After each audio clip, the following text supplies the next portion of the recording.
विधानसभेची निवडणूक झाल्या अर्थाने खऱ्या अर्थाने योगेंद्र पवार यांनी आभार दौरा गावागावात सुरू केलेला आहे.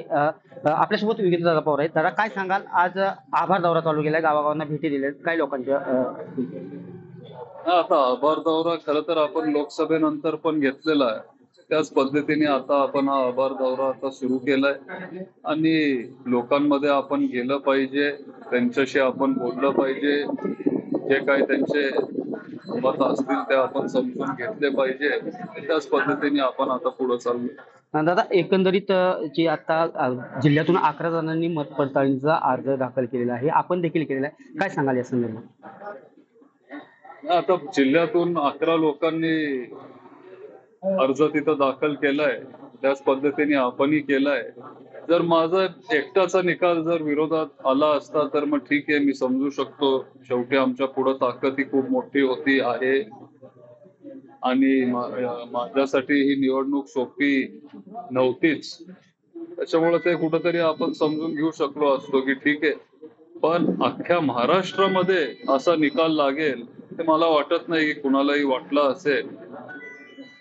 मोठे मोठे दिग्गज नेते त्यांच्या मतदारसंघात ते तिथं त्यांचा पराजय झालाय. ते विश्वास न बसण्यासारखी काय काय गोष्टी तिथं झालीत. म्हणजे संगमनेरमध्ये बाळासाहेब थोरात पडतील किंवा शिरूरमध्ये अशोक पवार साहेब निवडून येणार नाही, हे जर 2 आठवड्यापूर्वी जर तुम्ही कुणाला विचारलं असतं तर त्यांना विश्वास पण बसला नसता. आणि एवढं सगळं संशयाचं संभ्रमाचं वातावरण जर असेल तर मग आणि जर सुप्रीम कोर्टाने आम्हाला तो अधिकार दिलाय रिचेक करायचा तर मग काय हरकत आहे. दादा, एका बाजूला महायुतीला निर्विवाद सत्ता मिळाली, अगदी 230च्या आसपास सीट आहे, परंतु अजून देखील मुख्यमंत्रीपद त्यांचं ठरलेलं नाही. एका बाजूला अजित पवार यांचं देखील नाव मुख्यमंत्रीच्या शर्यतीत येत आहे, कसं बघताय बाबा? पण येतंय का? मी कुठं जिथं बघितलंय ते तिथं होत नाहीये. मी काय बघतोय की शिवसेना आणि भाजपमध्येच काय म्हणतो त्यांची स्पर्धा रस्सीखेच ते चालू आहे. जर होत असेल, जर म्हणजे जर नाव येत असेल तर चांगली गोष्ट आहे. दादा, आज आभार दौरा आपण करतात, एकंदरीत येणाऱ्या काळात कशा पद्धतीने लोकांचा आपण लोकांच्या समस्या सोडवण्यासाठी तत्पर राहणार आहोत? बघा, लोकांच्या फार काय मोठ्या अडचणी असतात असं नाही. आणि सत्ता जरी आपल्याकडे नसली तरी आपण लोकांची कामं करू शकतो. त्यांचे किरकोळ कामं असतात, ती बऱ्याच वर्षापासून ती केली गेली नाही. ही सगळी कामं आपण करत राहू.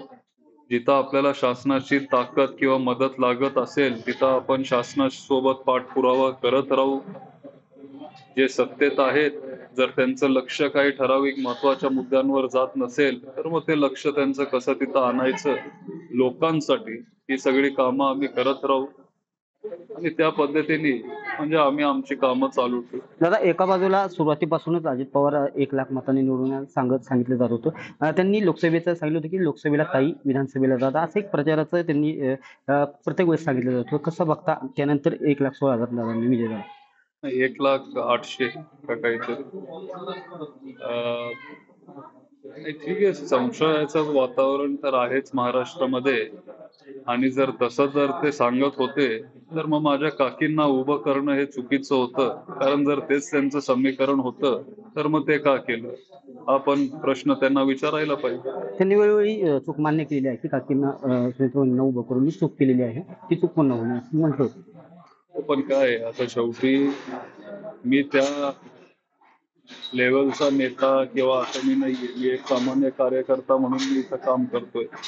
बारामतीत फक्त तालुक्या पातळीवर मी काम करतोय.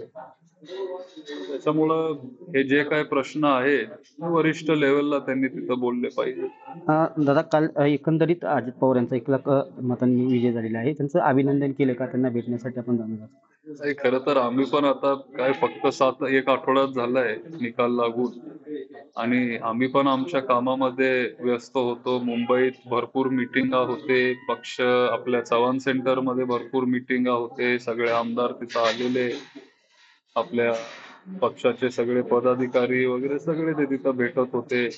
दादा पण त्यांच्या त्यांच्या कामात व्यस्त आहेत. मी तिथं टीव्हीवर बघत असतो की त्यांना ते दिल्लीला जावं लागतंय आणि दिल्लीत जाऊन त्यांना तिथं सरकार स्थापन करावं लागतंय. सगळेच तिथं फिरतायत, जातायत. ते पण त्यांच्या त्यांच्या कामामध्ये 100% व्यस्त असतील. पण जर भेटले तर नक्कीच मी त्यांना शुभेच्छा देईन. काल बाबा आढाव यांनी 3 दिवस आत्मक्लेश आंदोलन केले होते. काल ते उपोषण सोडले देखील गेले. परंतु राज्यात मोठ्या प्रमाणात ईव्हीएम संदर्भात लोक एकवटताना दिसत आहेत. अगदी पक्ष असतील सर्वच जण एकवटताना दिसतात. कशी आपली पक्षाची किंवा महाविकास आघाडीची येणारी दिशा कशी असणार आहे? आता काय, मी एक सामान्य कार्यकर्ता आहे. त्याच्यामुळे जो काही निकाल किंवा जो काही निर्णय हे सगळे जे वरिष्ठ नेते आहेत, महाविकास आघाडीचे जे काही निर्णय ते घेतील ते आम्हाला मान्यच करावं लागेल. आणि आता आढाव साहेब ते इथं बसलेत, म्हणजे कालच त्यांनी उपोषण सोडलं. पण त्यांचं वय 95 आहे बहुतेक. म्हणजे सगळ्यात जास्त अनुभव त्यांना आहे. त्यांनी आजपर्यंत महाराष्ट्राचे सगळे निवडणुका त्यांनी बघितले आणि एवढा अनुभव त्यांच्याकडे आहे की त्यांनी एक एक निवडणूक सगळी बघितली. आणि जर त्यांना कुठंतरी वाटत असेल की काहीतरी गडबड आहे तर मग ते आपल्याला सिरियसली घ्यावंच लागेल. नक्कीच हे होते योगेंद्रदादा पवार. येणाऱ्या काळात गावागावात जाऊन लोकांच्या समस्या सोडवण्यासाठी तत्पर राहणार असं योगेंद्र पवार यांनी सांगितले. कॅमेरा पर्सन विकी समिती कापरे, TV9 मराठी, बारामती.